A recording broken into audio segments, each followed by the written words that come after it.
think I can see some small mussels, and they're going to be small right now. They'll get very large, up to 7 inches, but they're really tasty. Whoop, here comes the tide. Oh, soaker! God, I didn't want that. So look, this is actually slack tide.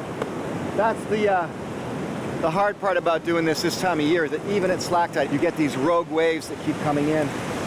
I now have 2 boots full of water, and so does Kevin, I think. Well, that's why I brought the hip waders. Why don't I go make use of them? If you want to enjoy certain wild edibles, the reality is there are some beauty ones that are in deeper water. So, investing in a pair of hip waders, real good idea. It's fun to be able to mix and match sources of protein with the wild vegetables, the wild fruits, the wild starches that are available. And, I mean, come on. We're at the ocean. I couldn't go up to Paul with just plants.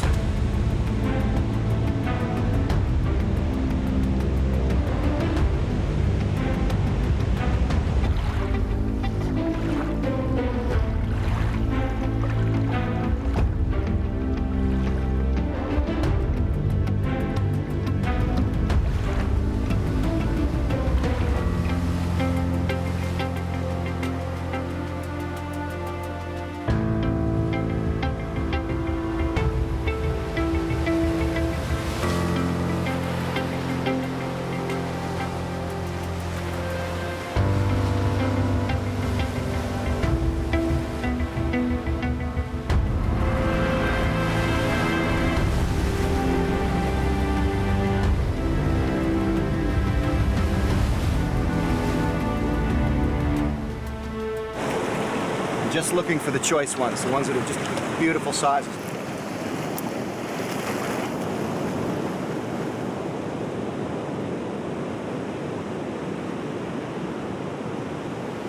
From here, I can see about 3,000, just doing a little sort of measurement count.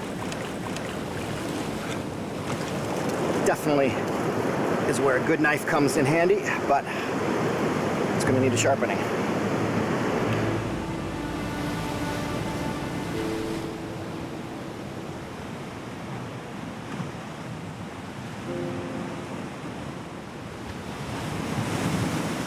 So these little beauties are called bladder rack.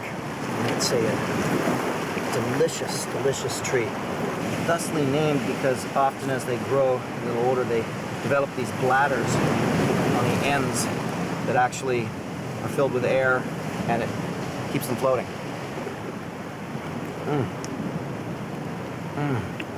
Wow, that's good. Especially the ends. I think that's what I'm going to mention to Paul is those little ends. Tender and delicious. So the ends of the plant attached to the rock are called holdfasts. You do not want to disturb them. You want to leave the plant growing where it is. You just want to get the juicy ends.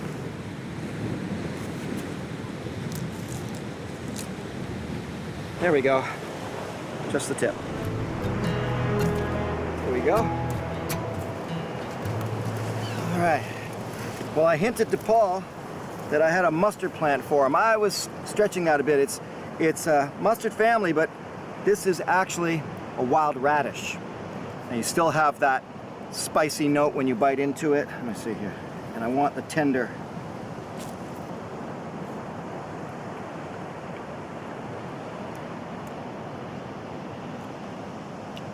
There it is. Let's get into some identification here. The leaves can definitely be mistaken for a mustard plant. They are lirarely pinnatal. What that means is, I know I'm throwing science at you now. What that means is these two lower lobes here and this one big end lobe. And if you look closely, you can see that they have bristles, not fine hairs. Mustard plants have fine hairs, true mustards. This is wild radish and it's got bristles. Every part of this plant is pretty much edible. One of the best ways to identify wild edibles is to get proper guides, of course, to get out on a course and learn from someone who can actually pick it and show it to you, and you can touch it, taste it, smell it. That's the best way. But if you are looking, there are certain hints and clues that you can start to land on when you're trying to identify a flower petal. So this one will always have 4 petals, and on the inside it will always have 6 stamens, and 2 of the stamens are always shorter than the other 4.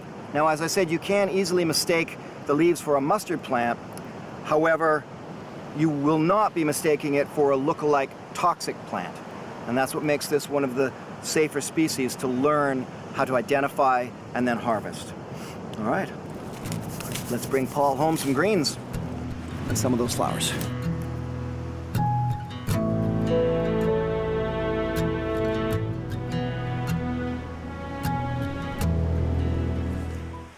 All right, tell me what you see. I see what I think is cattails. Every single day of the year, there is something you can harvest from the cattail plant. You've already been introduced to it for flour. You've been introduced to it for just eating the stalks. What we want to get today, and this is midwinter, is the rhizome. Underneath this water and in the ground, the rhizome lays horizontally.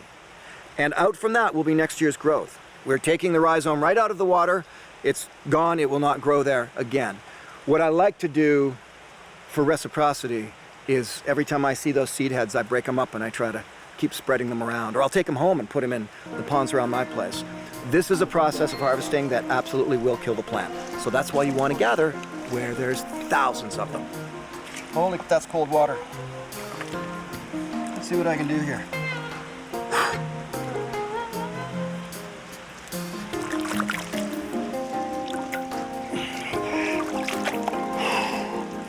I'll tell you what we'll do, Paul. If this particular location is just too deep and it's hard to get to them, there's so much cattail around here, we'll just find another spot that's easier to get to. This is kind of fun, but there's no need to suffer if you're just doing a local foraging.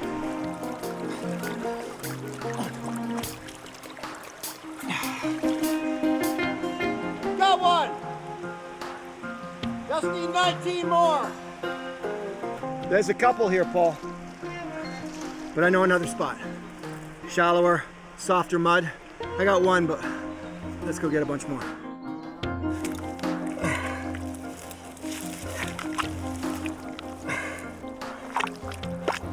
Follow that rhizome along horizontally. There we go. And that's what we're going after. Spread a few seeds. You will find your favorite locations, places where it's easy to pick stuff. We don't need to work at this. We're just gonna have fun at it. And when it starts to become work, we're just likely not to do it, you know? So I look for places where it's just fun to go picking, you know? Let's remember the essence of what you and I are all about here. This is me bringing you into the forest to introduce you to the plants so that when you play with them in the kitchen, you've got this whole experience. And I just realized, why are my hands muddy and yours are not? I'm good to go. Time for you to get to know the cattail plant. Come on over here and start gathering some rhizomes of your own. I can definitely feel what Buzz is talking about with the rhizome. I've got a good one here, I think. That I do.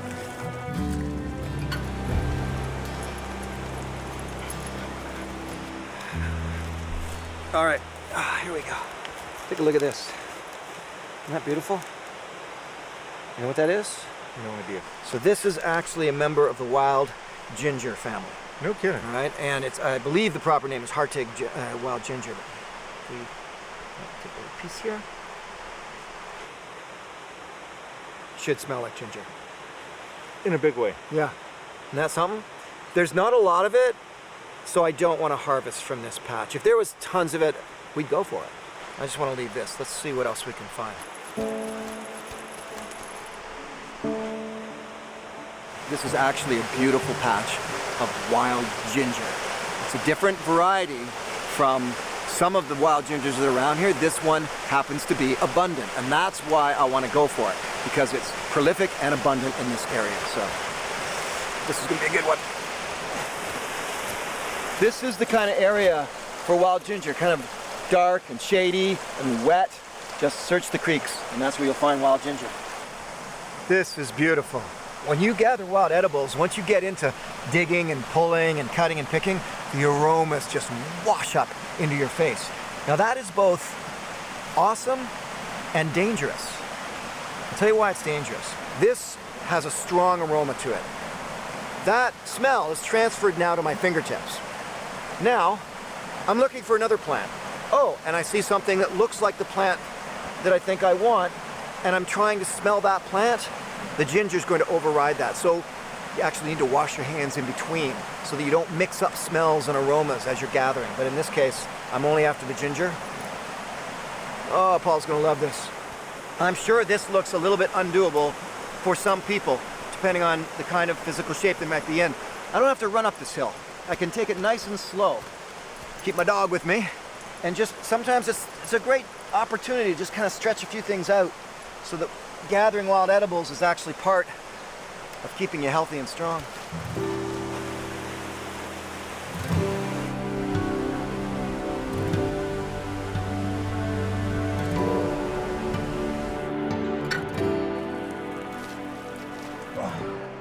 All right, well, gathering from a location like this, I don't usually recommend.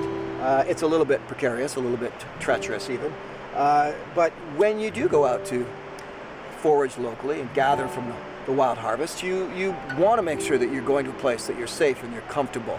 And you know your own limits, so you stick to them. Here, I'm not that good with heights. That's one of my weak points. And this is a bit of a scary spot for me because there's a cliff just below me by a few feet. However, getting to here wasn't that bad. I'm rock solid, I won't fall, and look what I get. This is my reward. This beautiful patch here, and there's tons of it. So succulent and fresh.